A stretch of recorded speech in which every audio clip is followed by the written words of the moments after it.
Je vois un peu ce que c'est le discours dominant en m'y confrontant quotidiennement. Du coup, les caricaturer, c'est un peu ce qui est le plus facile.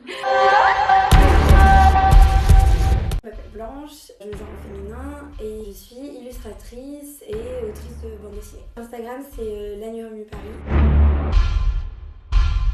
Un contenu complexe dans un format humoristique et pédagogique pour en même temps se moquer des codes sociaux et des injonctions qui pèsent essentiellement sur les femmes et sur les minorités de genre, mais aussi pour essayer d'éduquer ou de parler à un public pas forcément pas féministe, parce que eux je pense qu'ils ne l'écoutent pas, mais plutôt non avertis.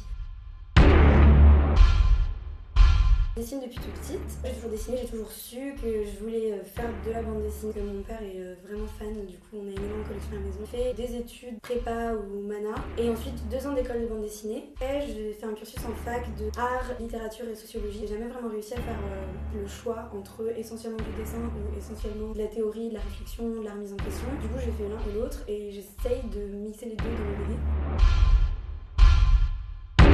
Catherine Meurice et Pénélope Bagieux. J'ai lu la BD La Légèreté de Catherine Meurice il y a quelques années et ça m'a vraiment mis une claque parce que j'ai vu qu'on pouvait parler de trucs très érudits, très complexes, très documentés d'une manière ludique, fluide, esthétique. Je me suis dit mais en fait je veux que mon art ce soit ça. Et puis Pénélope Bagieux évidemment parce que tu peux vraiment voir son style graphique et son militantisme aussi évoluer au fil de ses albums. Et quand j'étais petite je lisais les Max et Lily. Il y a un dessin dedans qui est très lâché, les couleurs débordent du cadre et ça j'aime beaucoup. Pareil les dessins de Sampé, le petit Nicolas, on a une énorme page blanche avec un tout petit personnage et juste une touche de couleur pour donner une impression.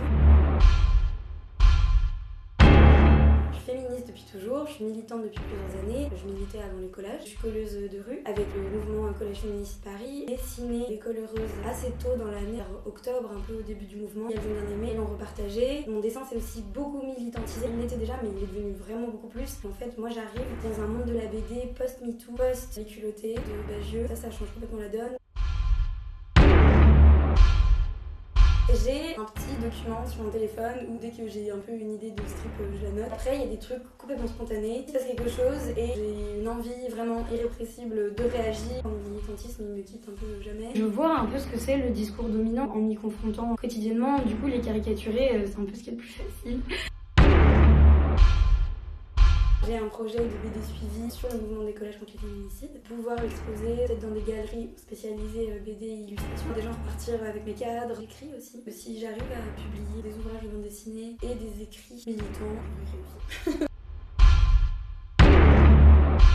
Lancez-vous, même si ça fait peur. Plus tu le fais et plus les choses arrivent d'elles-mêmes. C'est vraiment un cercle vertueux. On a trouvé ta voix avec un X. Vraiment ce qu'on a envie de dire, ce qu'on a envie de transmettre et qu'on le fait avec tout ce qu'on a, les choses fonctionnent. Exprimez-vous. Que ce soit le dessin, que ce soit en criant, faites entendre vos voix.